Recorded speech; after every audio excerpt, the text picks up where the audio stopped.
Caterina Kostoula, welcome to the Human Capital Innovations Podcast. It's my pleasure to be here. Yeah, I'm super excited to have this conversation with you today.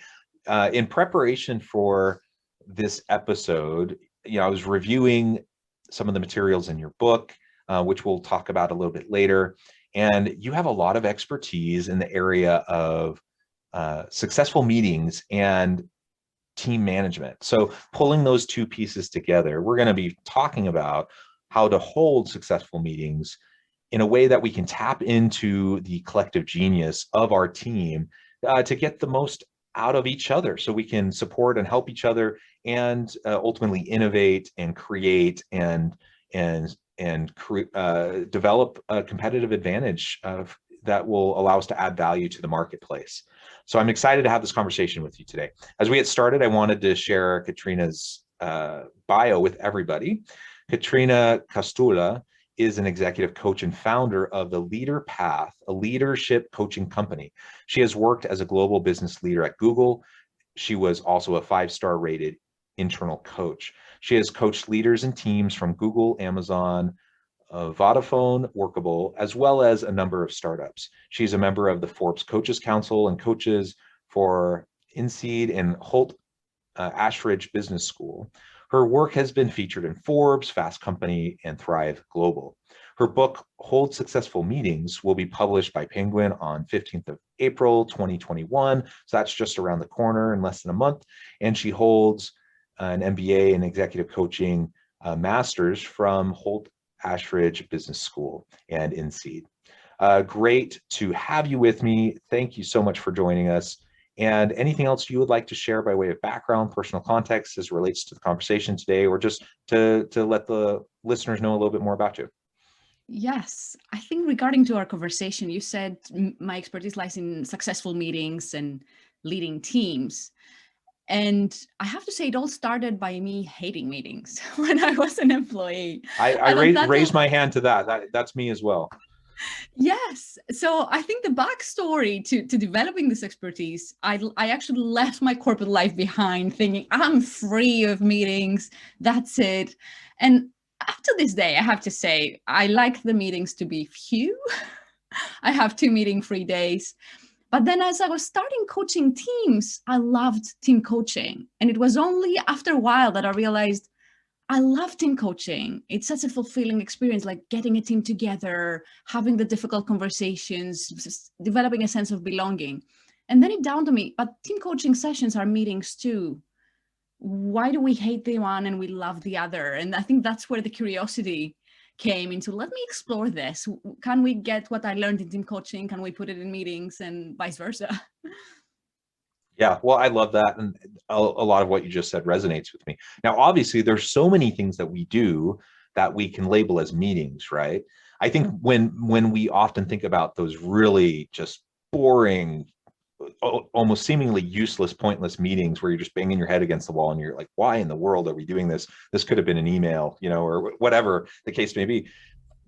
Those are almost never the types of working meetings that you were just describing.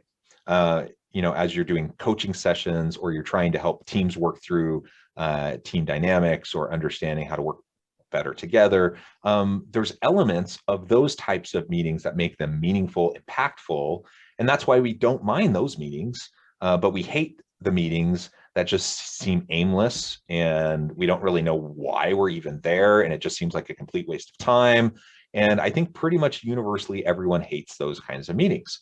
So perhaps step number 1 is for us to just decide, why are we having this meeting? What's the point of this meeting? And if you can't answer that with a compelling answer, then you probably should cancel the meeting. I love that. And it's true that what you just said is backed by research. Doodle did studied at thousands of meetings, and they said the number 1 thing is having a clear outcome or purpose. And the meetings we hate are usually update meetings. They don't even use the brain power of the people in the room. They could have been an email. And in terms of the why we have the meeting, I try to simplify this because I realized it's not easy. Like there are books out there that they will say 16 different types of meetings or 16 different reasons. I thought this is too complicated.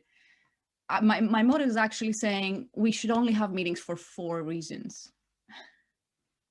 And I'm happy to share with you them with you if you're interested. Yeah. I think let's talk about that in just a moment.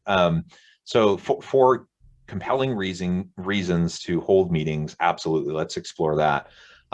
Before we go there, I thought perhaps we can talk a little bit about the lonely genius myth.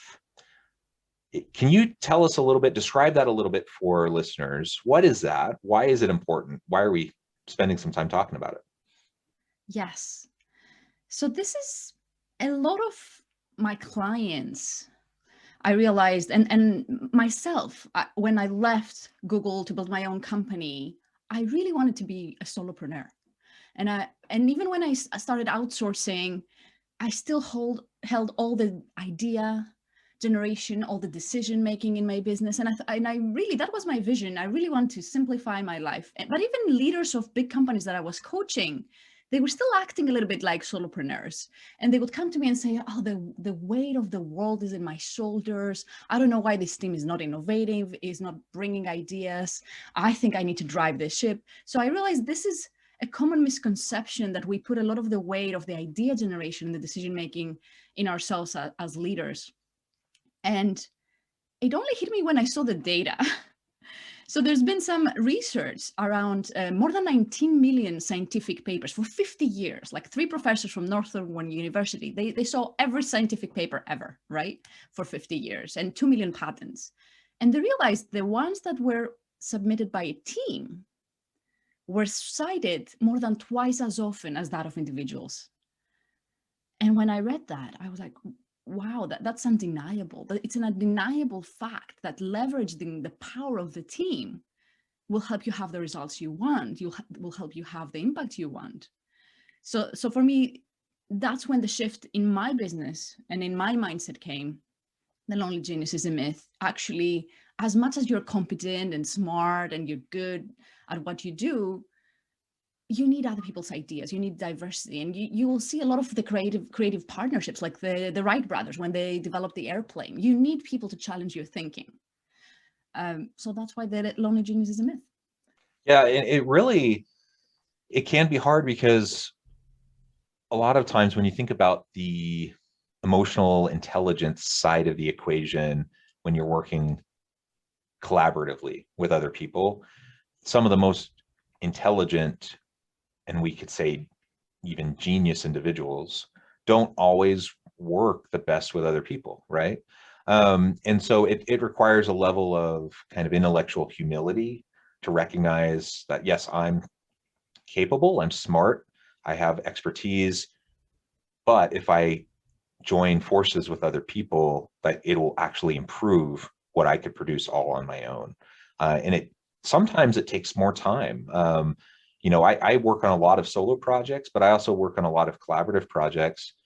And usually the collaborative projects take me longer. I'm kind of a pretty darn productive person when I'm working individually, but the after results are usually better when I'm working collaboratively, right? To your point. So if I'm doing academic research, when I'm working on co-authored research where I'm really working collaboratively with others, that research is usually better, more well received, has more impact than when I'm working individually. And if I'm working, you know, same thing if I'm working on consulting projects or facilitating projects, you know, at the university with my students in a class where they're doing team projects, whatever the case may be, it just tends to be better when we work collaboratively and collectively to, as you said, challenge each other's thinking.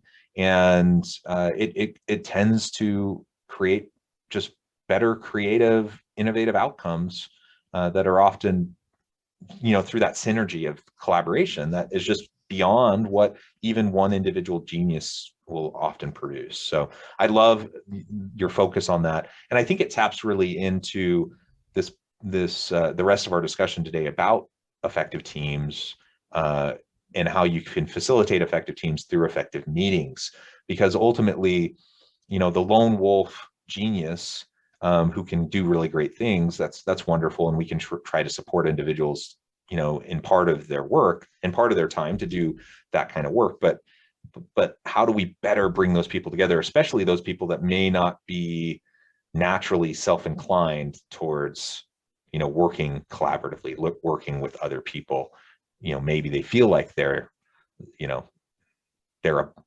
I hesitate to say above those around them, but sometimes people feel like they're going to be dragged down a little bit by working collaboratively with people who aren't, quite at quote unquote their level.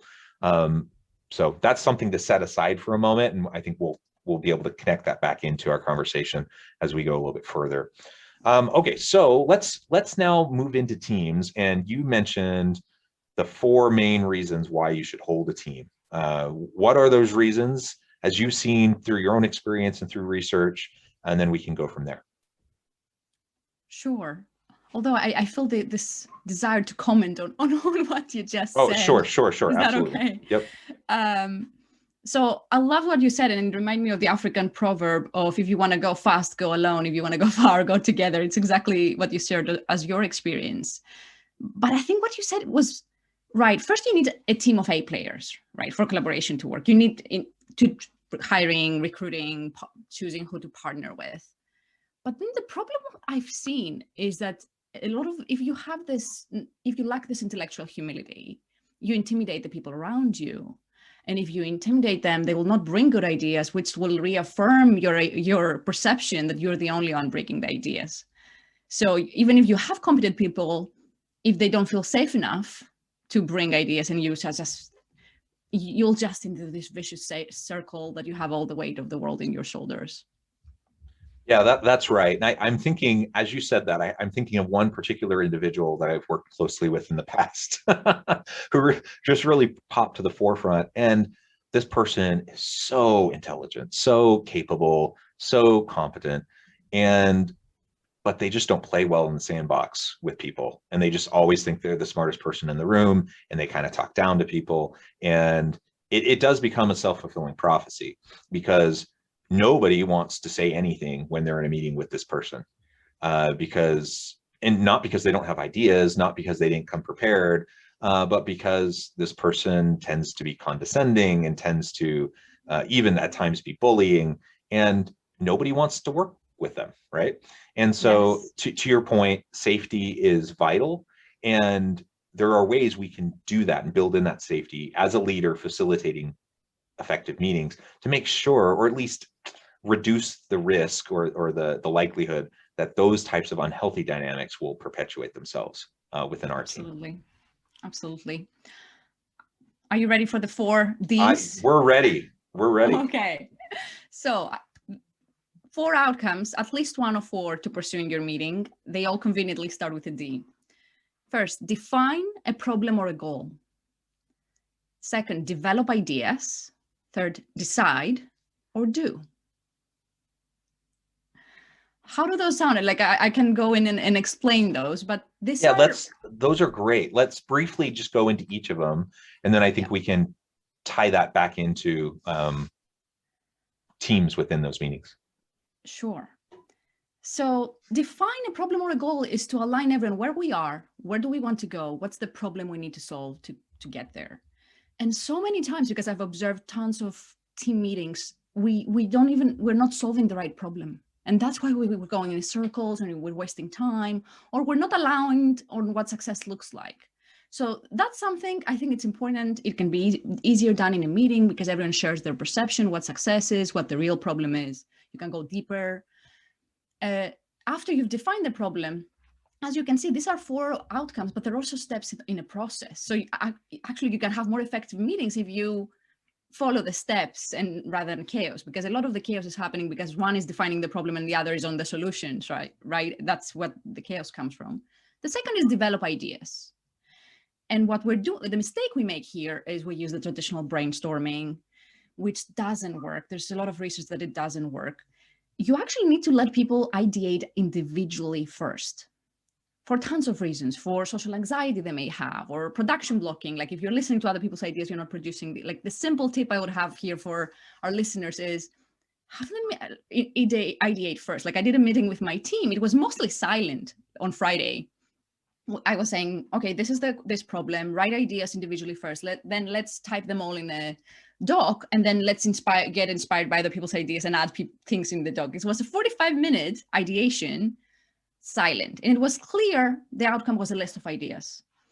The third type of meeting or stage is decide. And you need to separate those, right? When you're ideating, you don't want to judge the ideas for obvious reasons. That it will dampen creativity. And you can decide, again, be clear on who decides here. Is it like a consensus? Is it a majority rule? Are we going to vote? Or is there a clear decision owner? I think being clear with your group will help manage the expectations. It's okay either way, like all of them has pros and cons.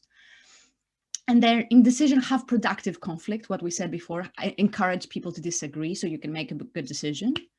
And the last one is do, which is either you do something in the meeting, which can be a working session.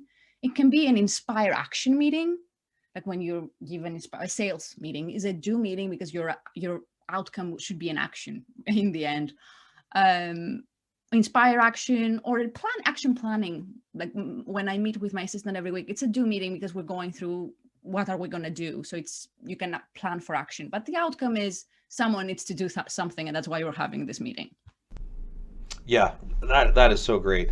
And something that comes to mind as you're describing each of those is it does depend on that purpose of the meeting that you set out at the very beginning as you're defining and identifying really what the gap is, the question that needs to be answered, whatever. And these could be 4 different types of meetings, or they could be stages within a single meeting. Exactly. But ultimately, I'm thinking, I can think of meetings where we've done all 4 of those stages within a single meeting. And I can think of some that went well, and I can think of some that didn't go well. And the ones that went well, they very clearly, the person facilitating made sure that there was clear demarcation between the different steps and stages, right? Whereas the ones that didn't go so well, it was kind of all blurred together. And so you end up with people kind of, we're not all on the same page. Some people have moved on, other people are still stuck at the last stage. And so sometimes if it's, say, a 4-hour strategic session, you're spending half a day, that can be facilitated simply by like how you time your breaks. So people can step away and then you can come back and you can reorient people and help them understand, okay, this is what we just did. We finished that stage. Now we're moving on to this stage. And then you can make sure it's very clear and the expectations are set. Any other thoughts or tips that you would have if you're trying to do multiple elements of that in a single meeting? I think that's the most clear, like being clear and having clearly defined stages. I think it's absolutely spot on, because some of the participants will have a need for closure. So they won't feel comfortable in the brainstorming session. They will want to go to the do stage immediately. Let's implement this. But other participants will really keep producing ideas while you're working on implementing the one idea because you really need to close it. So as a facilitator, you need to be really clear of, and I like actually separating the meetings. Like on Friday that we were talking about launching the book and ideas for the book, the meeting I said that was a silent 45 meeting with my team. I told them the outcome is a list of ideas. We're not going to make any decision. And that helped. There was no judgment. Yeah. It was just a creative ideation. Now in the remote world, you don't have to do it in a 4-hour, please don't, right? Exactly. Yeah. I don't know about you, but all of us have been on countless Zoom and Teams and Google meetings, whatever the platform. We've been on so many, and it seems like, at least in my world, the proliferation of meetings has been obnoxious. So people are now, because everyone's used to using these virtual meetings, that people schedule meetings for everything. So I'm in way more meetings now than I ever was before when everything was in person, because people just schedule stuff like they don't even give it a second thought, and then they schedule a meeting. And usually there's no clear agenda, there's no clear purpose. Sometimes they don't even really state what the meeting is about. They just send out a meeting invite saying, mandatory, come at this time. I beat my head against the wall for that kind of stuff. And I end up finding myself in countless meetings that don't serve a whole lot of meaningful purpose. They waste a lot of time. They're not productive. and it's so frustrating. And there's only, like, Zoom fatigue is a real thing, and there's only so much time you can spend in a day in these endless meetings. So really, like, asking yourself, your four are great. Ask yourself, do we are we accomplishing one of these four things through holding this meeting? If not, can I pre-record a video to send out to my team with instructions, or can I send an email? Or is there some other way to convey information that will be beneficial, and not hold a meeting, not waste everyone's time? In virtual meetings, oh my gosh, I've been in some literally like an 8-hour Zoom meeting all day. And like, in what world does that make any sense? It doesn't. And so, to your point, it is absolutely okay, probably often preferable, to break up these big block meetings into smaller chunks where we can just tackle one thing at a time. And then people can come completely fresh the next time to the next stage, to the next component. Yes. That's certainly my preference. So anyways, so let's transition now in the last little bit of time we have together today. Some of your thoughts around how we can leverage these meetings now to really get the most out of our people, to tap into that collective genius, to make sure that we've already talked about creating a safe environment where everyone feels like they can contribute, but how do we leverage meetings in a productive way to help our people maximize their potential? Sure. I think safety, it is the number one. And I learned that when I was at Google. They did some research, what separated successful teams and unsuccessful. They couldn't crack the code. They looked at everything, like how they made decisions, where they were located in the same office, individual performance. Nothing made a difference, only when they discovered psychological safety. So I want to reinforce this, because that's where I start when I work with a team. It is the one thing that will make the hugest difference, how safe people are to bring dissenting views. And then, of course, it's inclusion. Safety is, do I bring the difficult stuff, the mistakes, the ideas? Inclusion is, do I have an opportunity to speak in the first place and be listened to and be respected and have an equal opportunity in the meeting to contribute? But then I would say we need to connect. How do you foster this? I would say how you begin the meeting, how you connect in the beginning of the meeting.